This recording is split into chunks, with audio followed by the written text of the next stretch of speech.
نحمده ونصلي على رسوله الكريم اما بعد فاعوذ بالله من الشیطان الرجیم بسم اللہ الرحمن الرحیم۔ مرکب اشاری، مرکب اشاری دو اسماء کا مرکب ہوتا ہے جس میں ایک جز جو ہے وہ اس میں اشارہ ہوتا ہے اور دوسرا جز کوئی بھی اسم ہوتا ہے جس کی طرف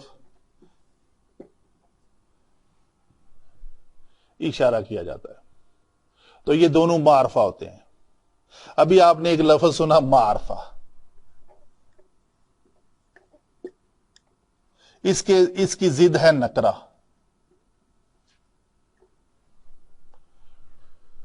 اس کی ضد ہے نکرہ۔ تو یہ اسماء اشارہ کے بعد جو ہم ہمارے مرکب ناقص جو 5 ہیں وہ مکمل ہو جائیں گے، تو اس کے فوراً بعد ہم اسماء معرفہ کو پڑھیں گے انشاءاللہ۔ اچھا جی، ھذا کتاب، تو ہم نے یہ اسماء تو کوئی بھی اسماء ان جنرل یوز ہو سکتے ہیں، مثلا کہتے ہیں جی ھذا الولد، الولد، لیکن یہ اسماء جو ہے یہ مذکر مونس ہونے کے اعتبار سے اور تثنیہ اور جمع ہونے کے اعتبار سے پہلے ہم ان کو ایک بار پڑھ لیتے ہیں۔ وہ اس طرح ہے کہ اگر آپ کے پاس واحد، تثنیہ اور جمع، ھذا، ھذانی، ھؤلائی، یہ ہیں جی مذکر، اور یہی اگر مونس لیں تو یہ بنے گا ھذہ، ھاتانی، ھؤلائی، یہ ایک ہی سیم رہیں گے مذکر کے لیے بھی اور مونس کے لیے۔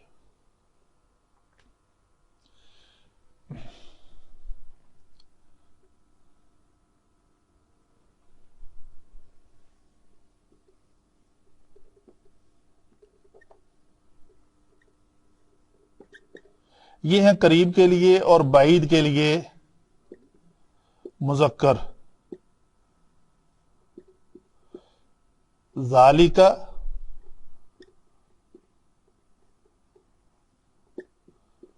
ذانک،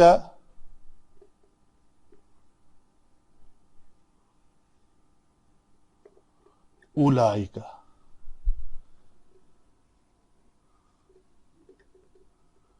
تلک، تانک،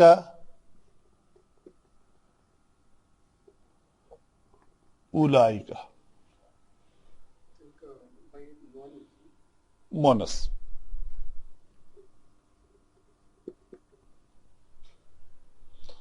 تو ٹوٹل آپ کے پاس 6 اور 6 12 اسماء ہیں۔ اگر آپ نے قریب کی طرف اشارہ کرنا ہے تو آپ نے یہ استعمال کرنے ہیں، اور اگر بعید کی طرف اشارہ کرنا ہے تو وہ یہ استعمال ہوں گے۔ بعید یعنی دور کے لیے۔ اچھا،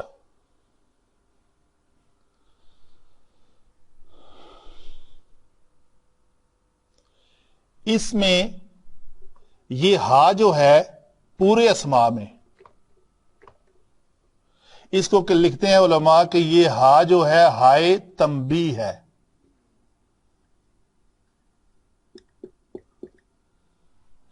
یہ ذا اصل میں اس میں اشارہ ہے، اصل اس میں اشارہ ذا ہے۔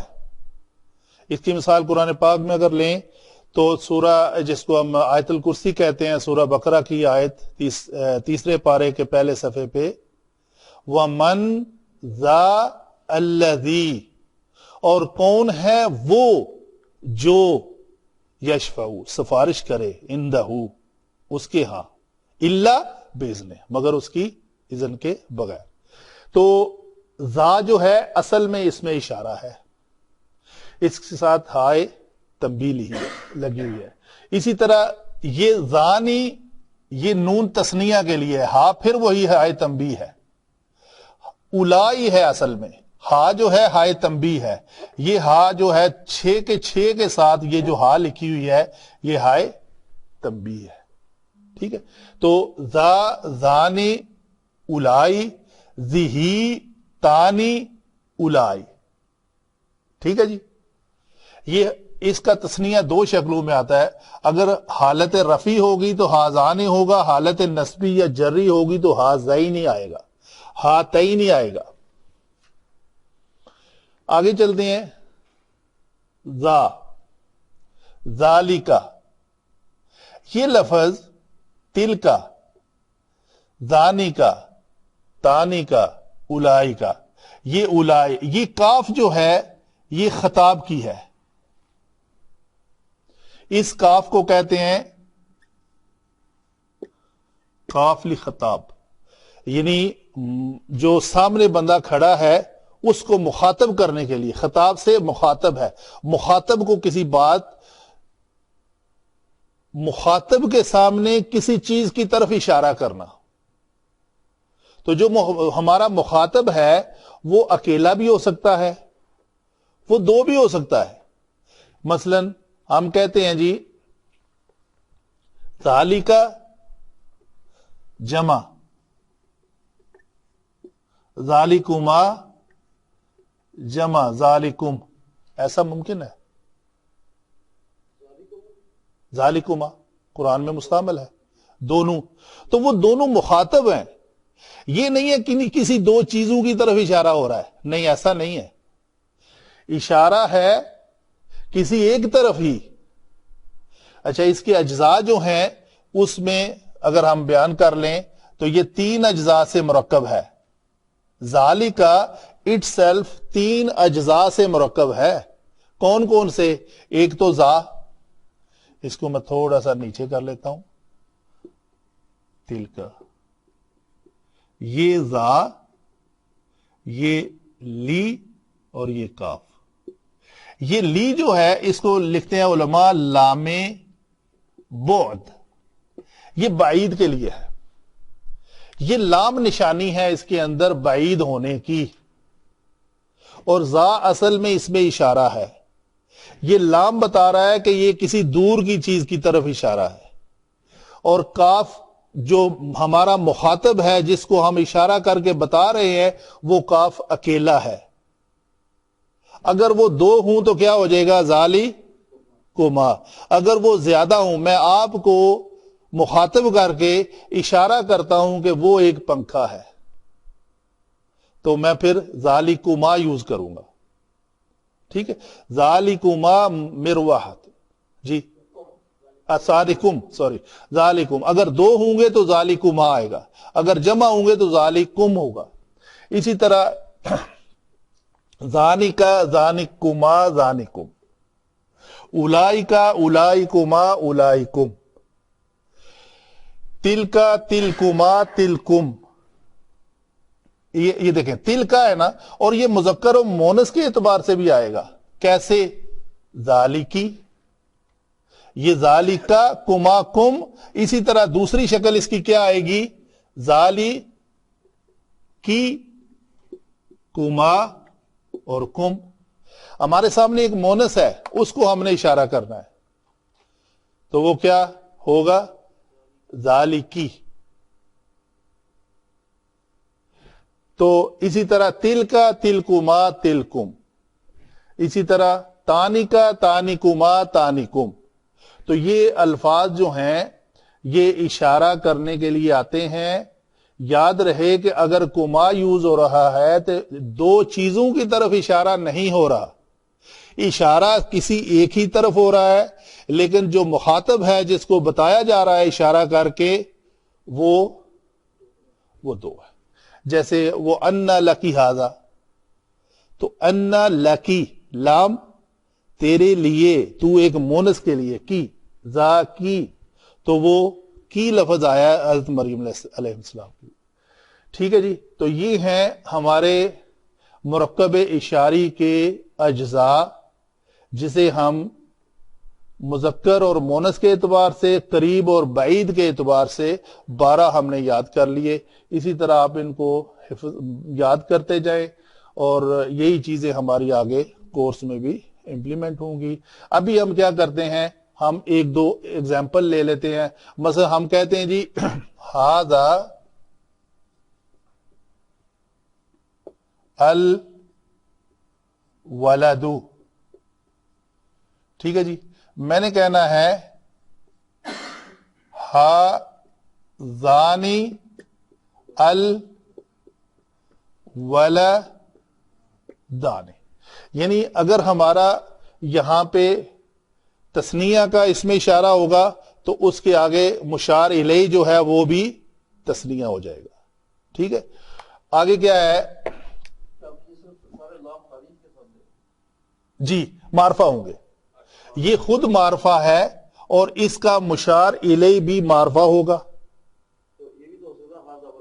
ہاں جی بناتا ہوں میں. جی جی ٹھیک ہے. اچھا جی، ہؤلائی اولاد اولاد، یہ جمع کر دی میں نے. لیکن جب معرفہ جمع معرفہ ہوگا تو اس کو ہم کہیں گے یہ مرکب اشاری ہے. جب ہم ان میں سے کسی ایک کو ہم بنا دیتے ہیں ھذا ولدن، تو یہ معرفہ جو ہے یہ ہمارا بن جائے گا مبتدا اور یہ اس کی خبر ہو جائے گی.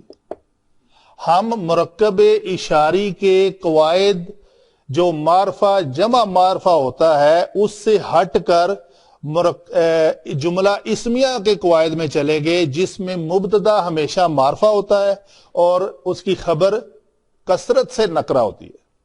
ٹھیک ہے. تو جب ہم نے اس کو نکرہ بنایا تو اس کا مطلب ہے اس کا معنی ہوگا وہ بیٹے، وہ دو بیٹے. اس کا معنی ہوتا ہے یہ قریب کا اشارہ ہے نا، یہ دو بیٹے اور یہ سب بیٹے اور یہ لڑکا ہے. اس کا جو معنی ہے یہ بن جائے گا یہ لڑکا ہے. اس میں یہ ہے کا اضافہ ہونے کے ساتھ یہ ایک مرکب تام بن جائے گا جسے ہم جملہ اسمیہ کہتے ہیں. تو ہم وہ اپنے قواعد کے مطابق اس سے نکل کر اس قواعد میں چلے گئے. تو یہ ہے فرق ال اور تنوین کا. ہر حرکت اور ہر حرف کے بدلے اس کے معنی جو ہے وہ بدل جاتے ہیں. ٹھیک ہے جی. اسی طرح ہے یہ سارے ہی الفاظ جو ہیں، اگر کوئی ہاذ ہی ہے تو یہ مونس ہے تو ہم کہیں گے البنتو، یہ ایک بیٹی ہے، لڑکی ہے. ہاتانی البنتانی، ٹھیک ہے جی. ہؤلائی بناتن، البنات. اگر ہؤلائی بناتن ہو جائے گا تو یہ لڑکیاں ہیں کے معنی میں چلا جائے گا، پھر وہ جملہ بن جائے گا مرکب تام میں چلا جائے گا. تو ہمارا ڈسکس ہو رہا ہے مرکب ناقص. تو یہ ہے ان کو کسی بھی اس مرکب اشاری کے اجزاء کو ہم نے ڈسکس کیا. کوئی سوال ہے تو کر لیں، نہیں تو مکمل ہوا ہماری بات. وما علینا الا البلاغ المبین. نیکسٹ لیکچر میں ہم انشاءاللہ یہ مرکب اضافی اور اشاری مکمل ہوئے. نیکسٹ میں ہم مرکب توصیفی، مرکب جاری اور مرکب عطفی بیان کریں گے. تو یہ ہمارا مرکب ناقص کا جو ٹاپک ہے وہ مکمل ہو جائے گا. وما علینا الا البلاغ المبین.